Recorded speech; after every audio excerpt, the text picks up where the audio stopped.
let's just take a poll. Did we do this question before beginning this semester? We did a couple of questions. I don't know if we did this one. People are basically active beings who play a major role in determining their own abilities and traits.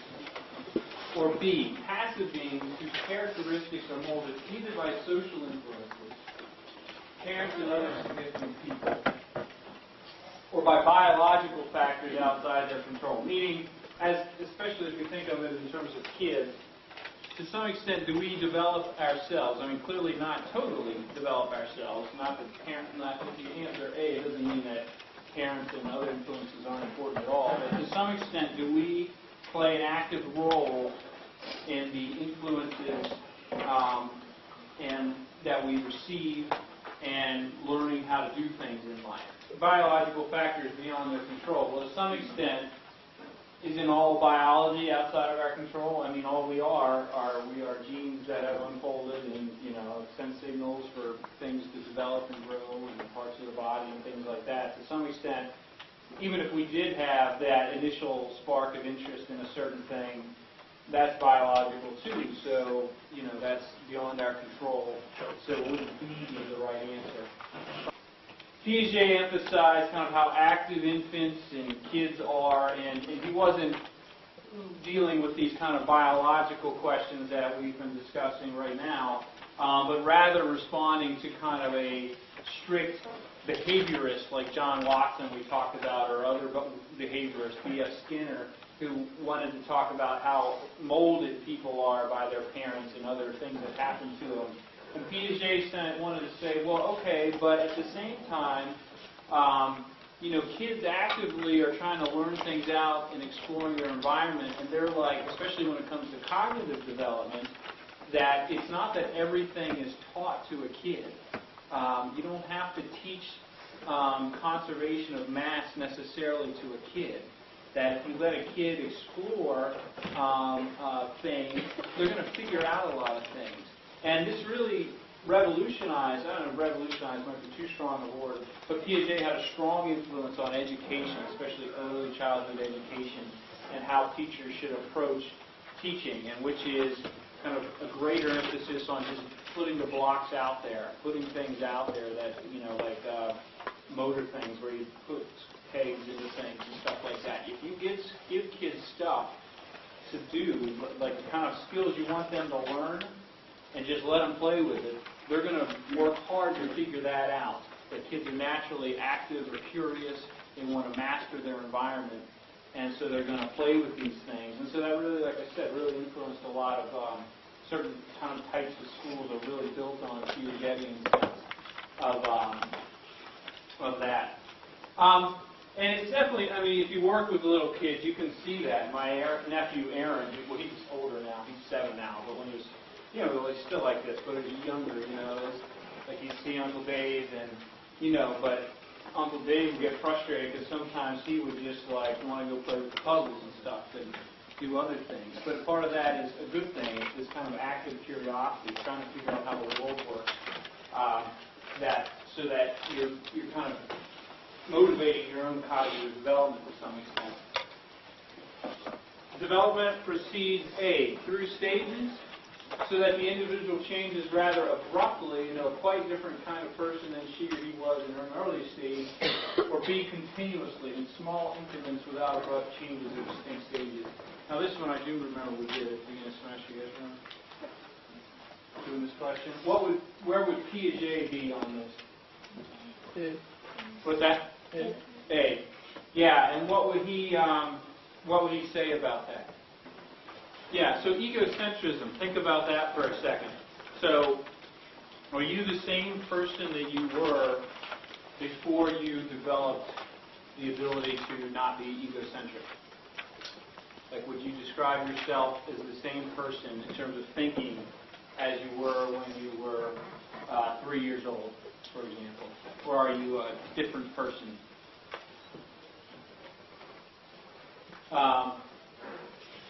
He would want to emphasize that he had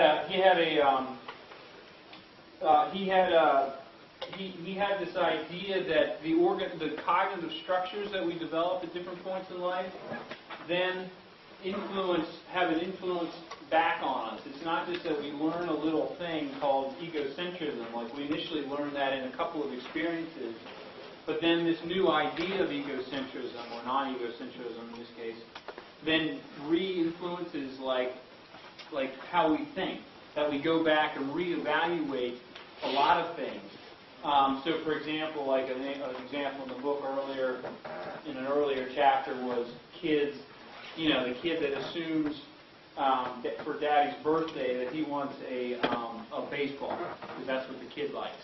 But once you learn that different people have different perspectives, you learn that maybe Daddy wants something else. He wants a tie.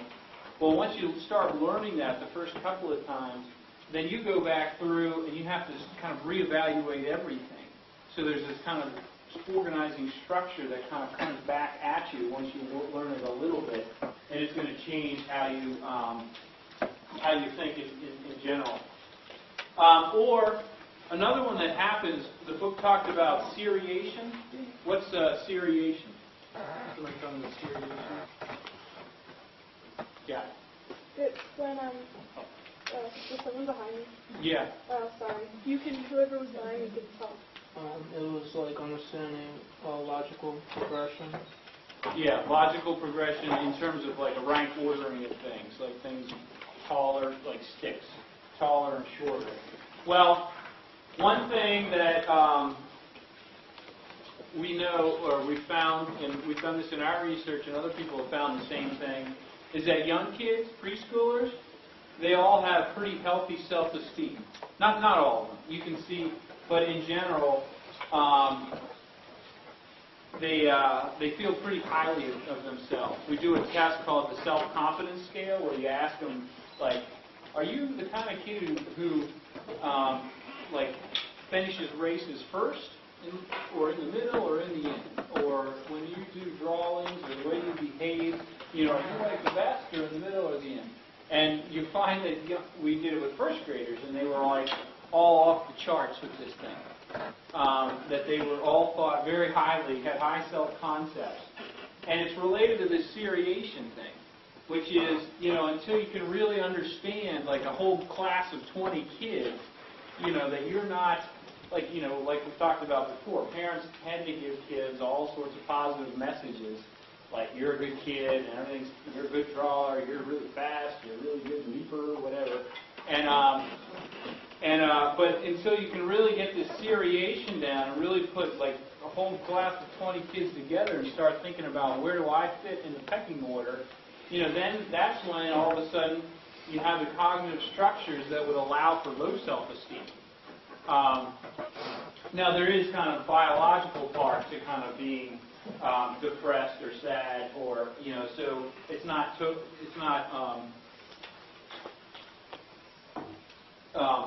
unheard of and not impossible for younger kids to be depressed, although that was kind of a controversy for a while, was whether younger kids, like preschool kids, could be depressed or not. But in terms of, like, once this kind of cognitive developments occur, then it becomes much more possible. And so, but again, think about it. Once a kid, like 6, 7-year-old, 8-year-old kid starts learning seriation, then all of a sudden it's the kind of thing that they reinterpret everything they thought they knew about themselves and how they're standing in the group, and they reinterpret what's going on in their worlds, their social worlds. Okay. We'll skip that one. Let me just say a few things. I think Piaget's life. We're going to talk about some of the concepts, go over his stages of development, but I think his life is a little bit interesting. It's kind of an interesting example of a scientist, like how their life influences what they study. And I think you'll find that true in different disciplines, history or whatever.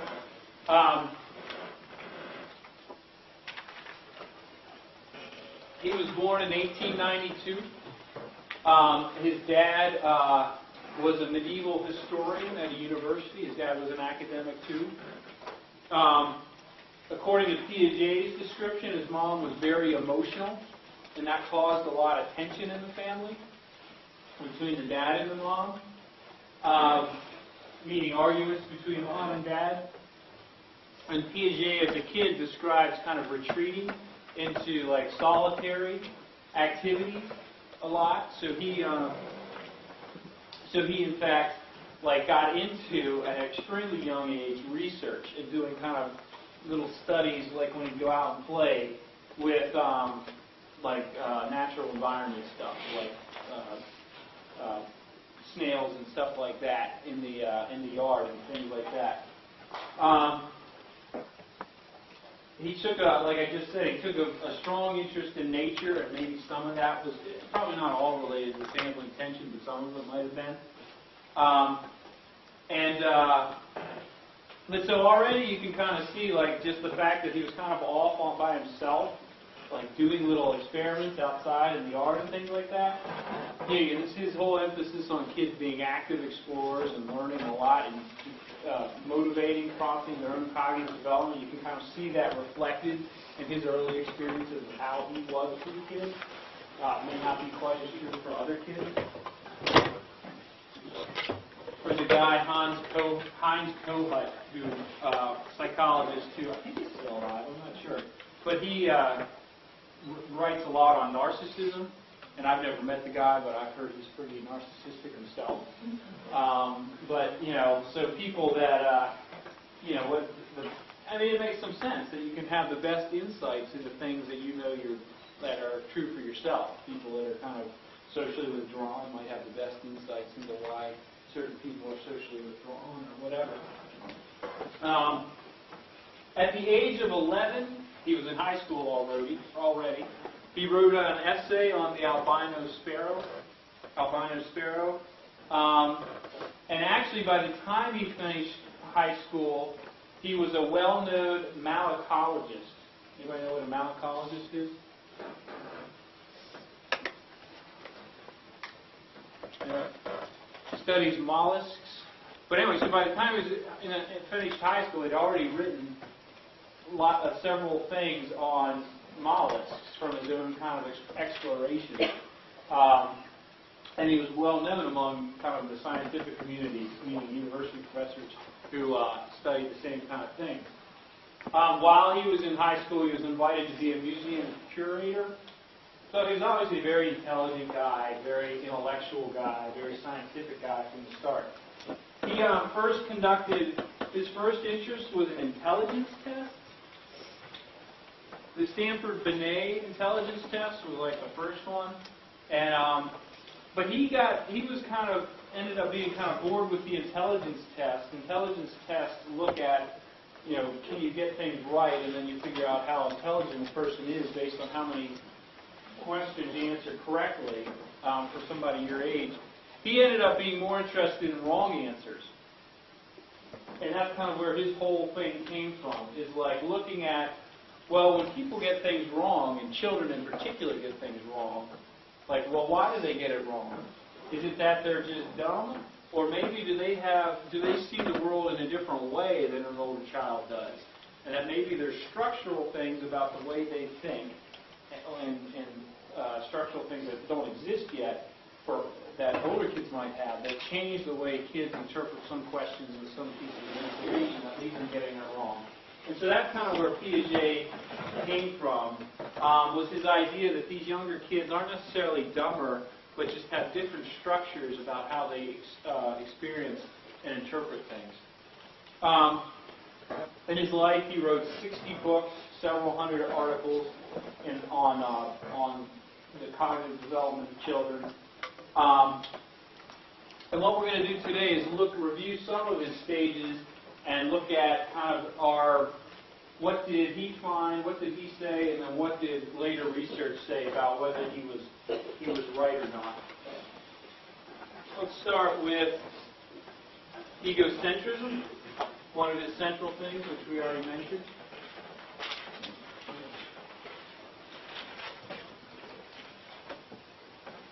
All right, so you have the mountain task. You got a table with a mountain, and you got people on either end of it. And the question is, what does the other kid? What would the other kid see? So that's the kind of better-looking visual diagram. But if you look at it this way, You guys see that already? It's Piaget's view at the very top and child's view down here. So which of these response options would the child do? What's the correct answer from the child's view? First one. 1. Okay. And what would Piaget see? Third. Okay. And what would somebody on the left side see? Oh, I did them all. That's 2. Okay. And what did Piaget think about this task? Like, when could kids do this? Do you remember what the book said? When could they get master egocentrism based on the mountain task?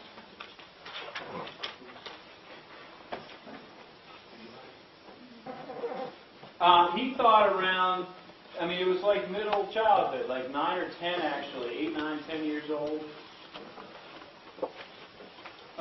Is when you could consistently see kids doing it.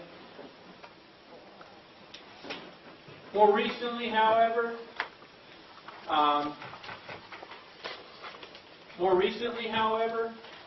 people have questioned, kind of like object permanence, have questioned whether this cutoff is accurate or not. A guy named John Flavel, did much simpler tasks. He kind of broke down perspective taking into a couple different steps. One simply being, if I hold, all right, this piece of paper has writing on this side, but not on this side. If I see this side that has the paper on it, what does Oscar see? Does he see the word Piaget at the top of his piece of paper or not? Well, so by simply it's just a matter of, like, instead of doing the mental gymnastics to figure out how high the mountains are and things like that, Flavel found that even 3-year-olds could answer that. He did it with like a picture of a cat and a dog on the other side, could do that kind of a test. And that even if you use a simpler task, like, so I put this piece of paper on the ground, but that's presented had a picture on it instead of words, that if there was somebody over there and, so they would see the picture upside down, found that even 4-year-olds could do that if the drawing was simple enough. So again, it's a matter of the complexity of the mountain task probably that might be tripping up certain younger kids. Additionally, Flavel found that he did a task where it's kind of like an appearance reality task, which you read about, like the Maynard task can happen earlier. He did it with crayons and candy. So it was a box. It was a box that looked like it should have candy in it because it said candy on the outside, but then the kid got to see the experimenter put crayons in it instead. And so the question is, what would another kid who walked in think is inside the box? Well, by 4 or 5 years old, kids were able to recognize that those kids walking in are going to say candy instead, even though they had themselves awareness that there was going to be crayons in there, that it would be deceiving the younger kids. So again, the concept of egocentrism is a good one, but one that happens earlier than Piaget thought. Centration.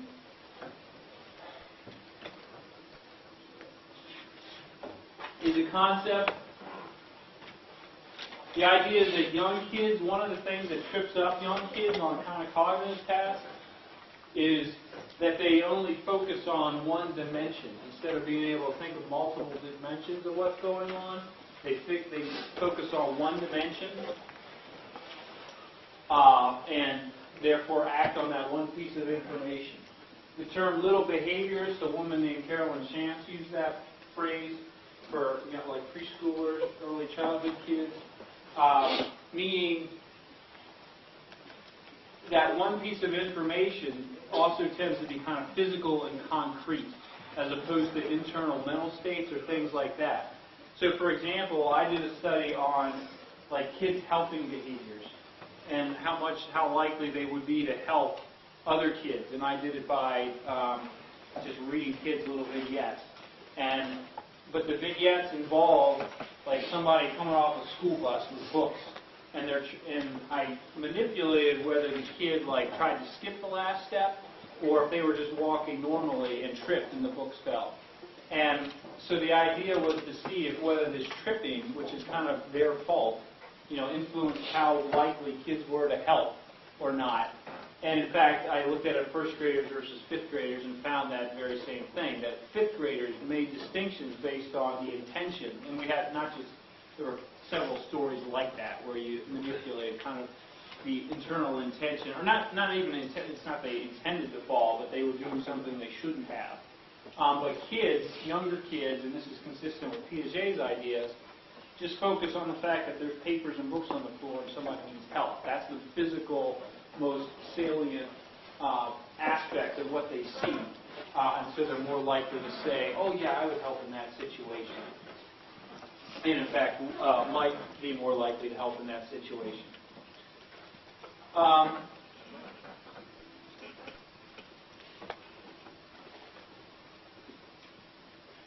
Okay, you read about the different tasks here, the conservation tasks.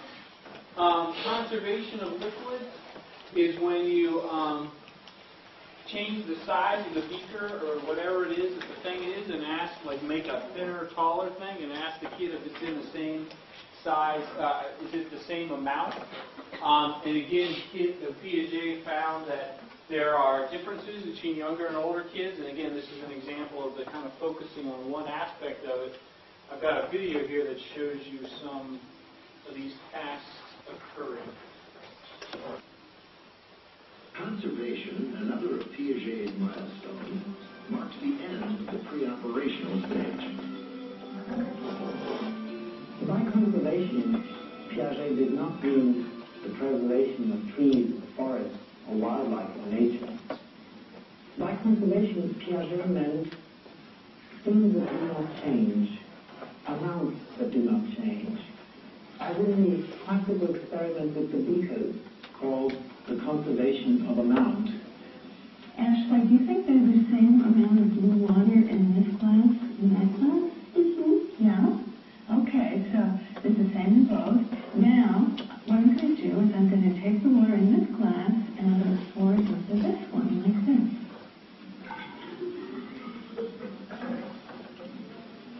Okay, now Ashley, is there the same amount of water in this one and this one? Or does this one have more water, or does this one have more water?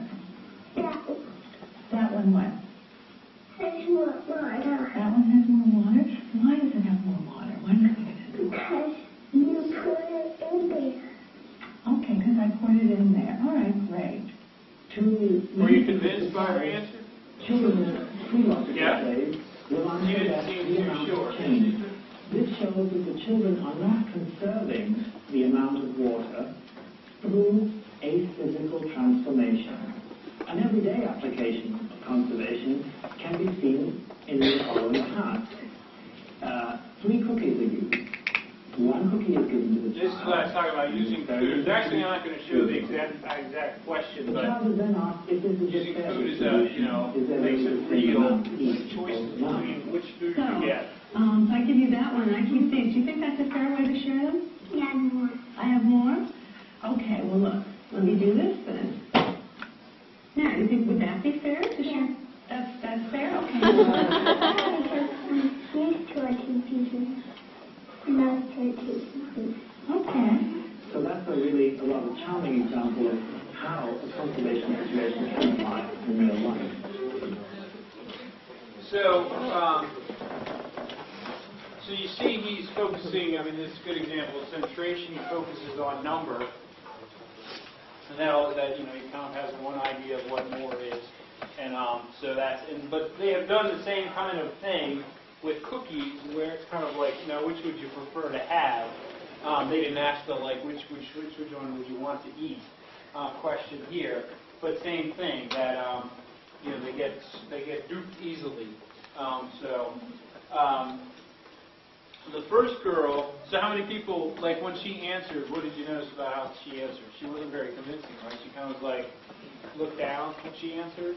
I don't know for sure, but Piaget talked about like stages of transition between one level to the next in terms of object conservation. And my guess is that she's kind of in a transitional stage where she's been exposed to the idea that maybe, you know, that maybe she's wrong in saying that the one has more, but she still kind of goes with her, what she's been saying all her life. So young kids can be trained. The book had an example of this too, I think, right, of being able to train conservation earlier in children. But in the real world, apart from kind of special training in conservation, I mean, Piaget was definitely right about the concept.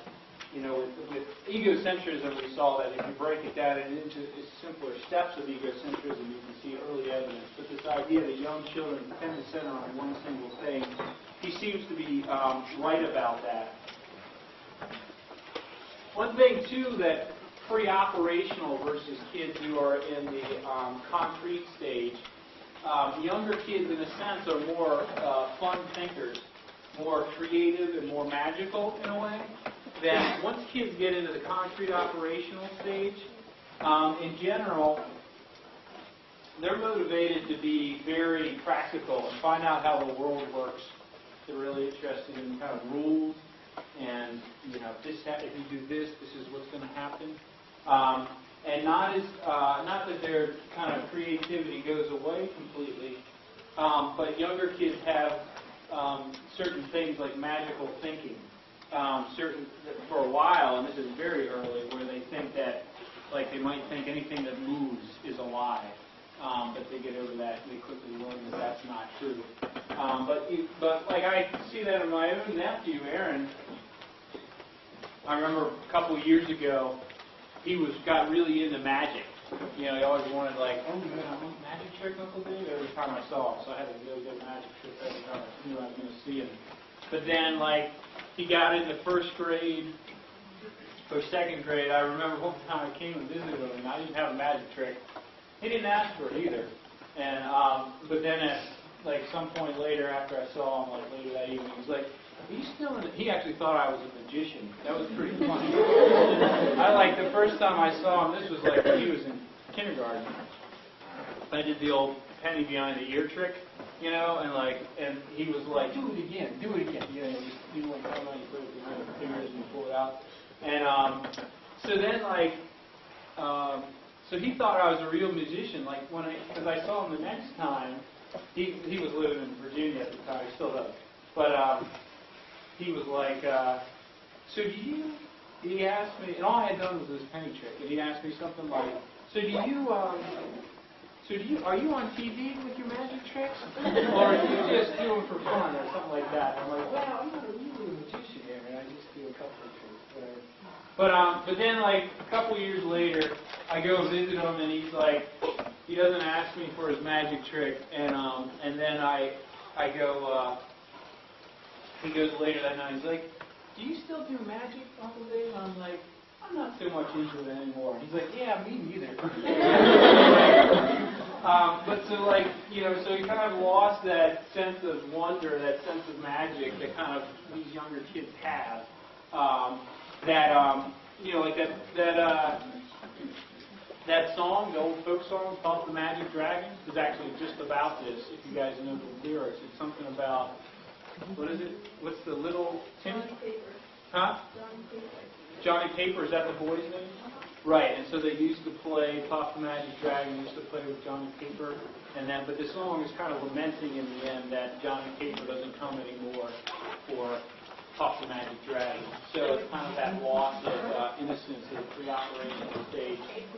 These changes, it's also not coincidental that formal education, meaning primary school, first grade, second grade, maps on to about the time Piaget thinks that kids change from pre-operational to concrete operational, like I was saying, the point when kids really get interested in figuring out the logical relationships between objects and how things function, and that's why first grade starts when it starts. It's actually a little early. First graders are usually like 5 or 6 years old, but kind of like second grade would be when Piaget thinks that the transition from pre-operational, pre-operational is really occurring. But it's his theory in writing kind of influenced decisions that educators have made 30 years ago.